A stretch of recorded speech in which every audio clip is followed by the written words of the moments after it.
Uhayyikum tahiyatan islamiyah, uhayyikum tahiyatan lil ahli jannah. Assalamualaikum warahmatullahi wabarakatuh.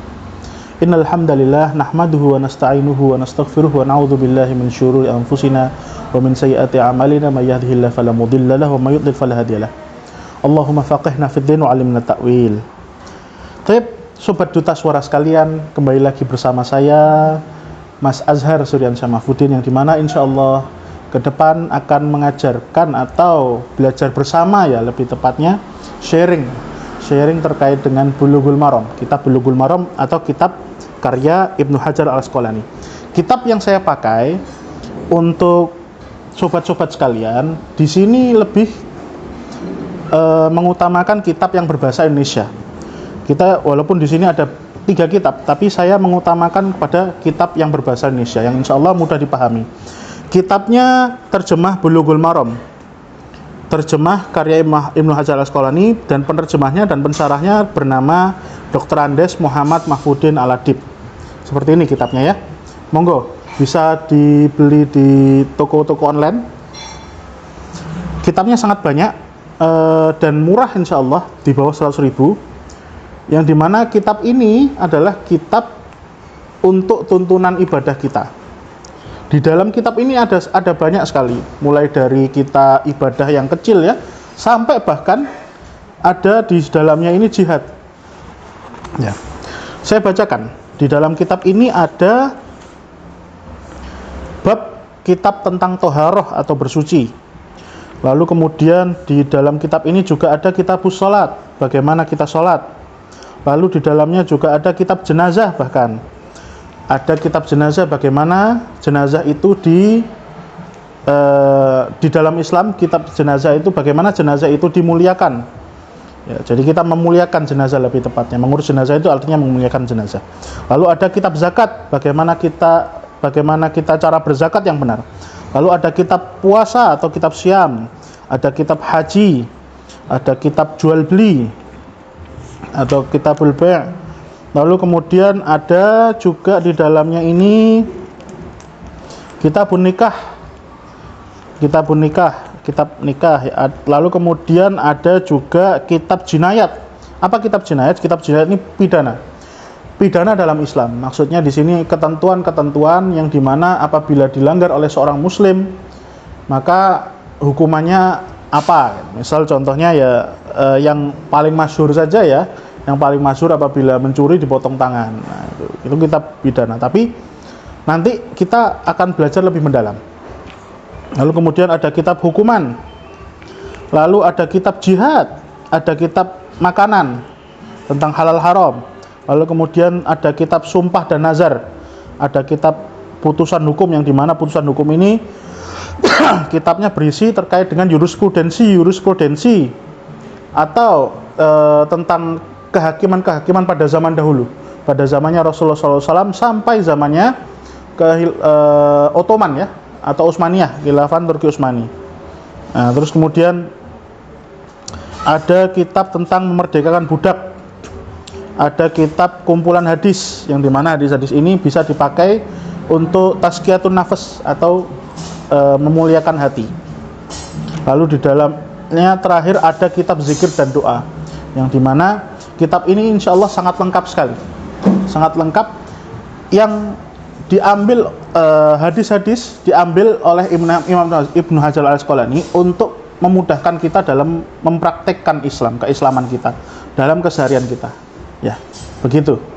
Nah, kita berlanjut ke muqaddimah. Sebelum kita memulai hadis pertama, kita alangkah baiknya melihat atau mendengar apa yang akan disampaikan oleh Imam Ibnu Hajar Al-Asqalani dalam pendahuluan. Bismillahirrahmanirrahim. Dengan menyebut nama Allah yang Maha Pengasih lagi Maha Penyayang. Alhamdulillahi ala ni'matihi zahirah wal batinah, qadiman wa hadithan. Wassalatu wassalamu ala nabiyyihi wa rasulihi Muhammad wa alihi wa sahbihi alladhina saru fi nusrati dinihi sayran hathithan wa ala atba'ihim alladhina warithu ilmahum wal ulama warathatul anbiya. Akrim bihim warithan wa mauruthan. Alhamdulillah, segala puji bagi Allah ala ni'matiz zahirah wal batinah, Segala puji bagi Allah atas nikmatnya, segala nikmatnya yang nampak maupun yang tersembunyi. Nikmat yang tampak yakni nikmat yang dimana seperti contohnya minum makanan, minuman yang telah kita makan, nikmat yang dimana telah kita rasakan, yang dimana nikmat ini bisa kita nikmati secara indrawi ya. Wal batinah, dan nikmat-nikmat yang tersembunyi. Apa nikmat tersembunyi? Nikmat-nikmat yang dimana sebenarnya kita tidak kita sadari itu adalah nikmat, yakni nikmat Islam, nikmat iman, nikmat kita diberi Allah hidup, kita masih diberi Allah waktu untuk bertaubat, nikmat dimana kita bisa merasakan nafas udara, nikmat dimana kita bisa merasakan bisa merasakan yang namanya kemerdekaan, yang dimana di saudara-saudara kita di Palestina atau di Gaza susah untuk merasakannya gitu ya. Lalu kemudian qadiman wa haditsan, nikmat yang terdahulu dan nikmat yang saat ini kita rasakan. Lalu kemudian wassalatu wassalamu ala nabiyhi wa rasulil Muhammad wa alihi wa sahbihi alladhina saru fi nusrati dini sayran wa ahtithan ala atba'im alladhina warithu ilmahum. Dan salawat serta salam semoga dilimpahkan kepada Nabi Muhammad SAW dan kepada keluarga serta sahabatnya yang telah berjuang dalam mempertahankan peraturan agama dengan perjuangan yang sangat gigih, dan semoga dilimpahkan pula salawat dan salam itu kepada para pengikut mereka yang telah mewarisi ilmu mereka sebagai nama, yakni ulama pewaris para nabi. Betapa mulia mereka yang dijadikan sebagai pewaris nabi dan dapat mewariskannya kepada generasi berikutnya. Amma ba'd, fahadha mukhtasar yashtamilu ala usulil adillah al-hadithah lil ahkam al-syar'iyyah harrartuhu tahriran balighan liyasira man yahfazuhu baina aqranihi nabighan wa yasta'ina bihi talib al-mubtadi' wa la yastaghniya anhu raghib al-muntahi. Kemudian setelah itu, ini adalah sebuah ikhtisar, yang dimana ikhtisar ini yang memuat banyak sekali pokok, semua pokok dalil hadis mengenai hukum-hukum yang terkandung dalam perundang-undangan Islam.